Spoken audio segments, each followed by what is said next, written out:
Hi everybody, it's Kate McKenzie from the Evergreen Nest, and today I'd like to share a brief video with you entitled Your First Origami Owl Craft Fair.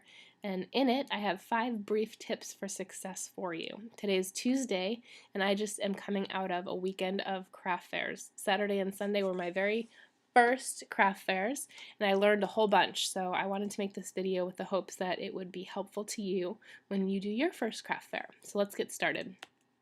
Tip number 1, less is more. So you can see my table here. This is actually the second day, and it's a lot less crowded than the first day, and I learned from my experience on the first day to pull some things off and simplify a little bit. So what I have here is 4 busts with different lockets that were already made.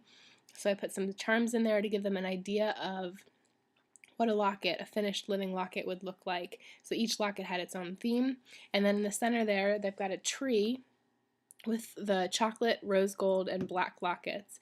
So pretty much I've got everything that I got in the designer kit with a few add-ons that I chose to add to my inventory to give my guests and customers a better overall feel of the product. I also added the over the heart chain and the link locket bracelet. I've also got some little lookbooks that I created on my own with different pictures and different themes of ideas and lockets that I've seen on Pinterest. And then I've got my business card, some decor items, the packaging. You can see the takeout boxes. I've got one of them open with an example of one of the fortune cookies inside. And then I've got my signage, the origami owl sign. So really it's a pretty simple layout, and I was really encouraged. I did speak with a vendor who's done several craft fairs and has seen other origami owl tables, and she was really just encouraging in the sense that she said one of my table was one of the prettiest that she'd seen because it was so simple. And so that encouraged me because as a new designer I was feeling like I wanted to have all the product out there and all the charms, and was just encouraged that she had shared that with me. So less is more. So the moral of the story, keep it simple, sweetheart. Tip number 2, this is a big one. Talk to other vendors. Build bridges. I was across the aisle from a lady selling 31 bags and ended up connecting with her, and it really, really was encouraging to me as well as helpful. So you're getting there early, you're setting up in advance, the other vendors are there as well. Take some time to smile, introduce yourself. These people have probably been doing this a lot longer than you have, and they've got valuable information to share with you. And my experience was that they were humble themselves and willing to do that. So really be friendly, make connections, and the moral of the story is be humble. Go into it with a humble attitude, acknowledging that you could learn from the other people there who have been doing this longer than you have. Tip number 3, start small and inexpensive. Like I said, here's a beautiful table. This is probably somebody who either had the money or had the time to build their inventory. I'm not in that situation. I need to take time to do that. So you see in this picture they've got tons of chains and lockets and charms, which is fantastic. A customer can come and probably build it right there and walk away with a finished locket. I'm not in the place where I can do that yet, and you probably aren't either as a starting out designer. So the moral of the story is build slowly. Don't feel like you have to buy a ton of inventory so that your customers can walk away with the product. That could get yourself in some trouble financially as far as doling out all of that money right from the get-go. So my suggestion to you would be to build your inventory slowly. I still had great success even though customers were not able to walk away with a finished product. Excuse me, I'm sick. Tip number 4, take notes that night about what worked and what didn't. It's really important to evaluate how the day went. So some examples of things that I noted were that I needed more of an emphasis on the personalization and the customization of the lockets. I think people were walking by my table thinking that the lockets were beautiful, but not necessarily understanding that you could personalize them. Now, I tried to explain that, but it would really help to have more signage that speaks to that aspect of our product. So that was one note. Another note that I took was spend more time engaging with people that pass by. When I go to a craft fair, I prefer that vendors don't try to sell me on a product. If I approach them, then I want them to talk to me. So I was approaching the vendor side of things from a customer perspective, but that's different now because I'm on the other side of the table, and my husband reminded me that. I don't need to be obnoxious, and I don't need to be a pushy salesperson, but I certainly can engage people in conversation.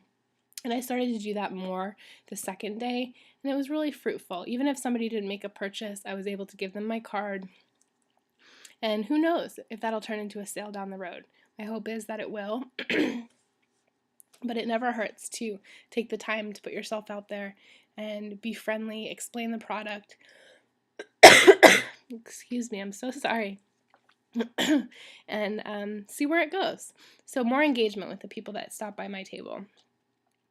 Another idea that I thought, another note that I took was I need to have more takeout menus. A lot of people wanted to take them with them. Now that's a decision that you can personally make because obviously you need to spend the money to buy the menus, and then you don't know if that would necessarily result in a sale. But for me, I did not have extras on hand, and there were several people that walked away wanting one that I wasn't able to give them. Right now in this situation, I've got more craft fairs and jewelry bars coming up this weekend, and the menus are currently back ordered, so I couldn't part with them this time around. But for next time, I'd like to have extras on hand, as well as another note that I took. I saw people from, I think, another company were passing out their catalogs, and inside they had an insert that included information about hostess benefits and their contact info. So that was another great idea. That's a note that I took. I think I need larger signage that says Origami Owl. You saw my small sign that I had that came with the kit, which is still beautiful, but I had a girl across the aisle from me that I ended up connecting with, the one that I mentioned, and she worked with 31, and her sign was huge, and it was the first thing that you saw when you walked into the room. So when I can afford it and when I'm ready for my next craft fair, I'd love to have a larger sign.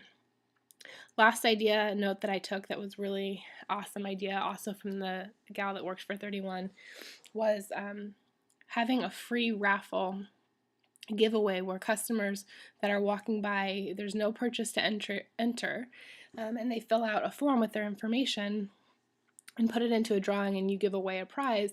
But the form includes a place for them to share their information with you so you can follow up, and it also asks them questions if they're interested in the product, if they're interested in joining your team, or if they're interested in hosting a party. So she said that ends up being one of her most valuable tools at a craft fair, so that she's able to follow up with people, and a lot of times it does lead to either a sale or a jewelry bar or a team member, a new team member, which is fantastic. So those are just some examples of the notes that I took, but the moral of the story is pay attention during the day. See what worked, see what didn't, take the notes and learn from it so that next time you can be better. Don't be hard on yourself. And that leads to tip number 5, which is go into it with the mindset that it is a learning experience. I can tend to be really critical of myself. I want it to go perfectly. My suggestion to you is know that this is a learning experience. It's your first craft fair. Some things are going to go well, some things aren't. Take the notes, learn from it, and improve next time. Archibald MacLeish was a Pulitzer Prize-winning poet and writer, and he also was the Librarian of Congress in the late 1800s, and he said, I love this, there is only one thing more painful than learning from experience, and that is not learning from experience. So you're totally putting yourself out there. I get it for that craft fair. It might be nerve-wracking, it might be a new thing, or maybe you're really comfortable. But either way, the moral of the story is it won't go perfectly, but it will be invaluable to your business. Take those notes, learn from your experience, go ahead and build those bridges with other vendors. Keep it simple and build slowly. And I think you'll really end up benefiting from adding these aspects, these opportunities to your business. I had a great time. I met wonderful people from the community. I got a lot of new leads. I made a bunch of sales. I had a lot of fun. So that's it. That's my 5 brief, hopefully that was brief enough for you, tips on your very first Origami Owl craft fair. Hope you enjoyed it. Just a brief closing here. My team is called the Evergreen Nest. We launched in Washington, hence the Evergreen. Started in November 2013. We're a part of the Best Nest and Team Believe upline. with awesome resources, really helpful ladies who've been doing this a while. And we welcome new independent designers from any state. Our team is driven, passionate, compassionate, and fun. And I would love for you to contact me with any questions, any thoughts, and if you're interested in joining our team. So there's my email below, and that is it. I hope you have a great day. Bye-bye.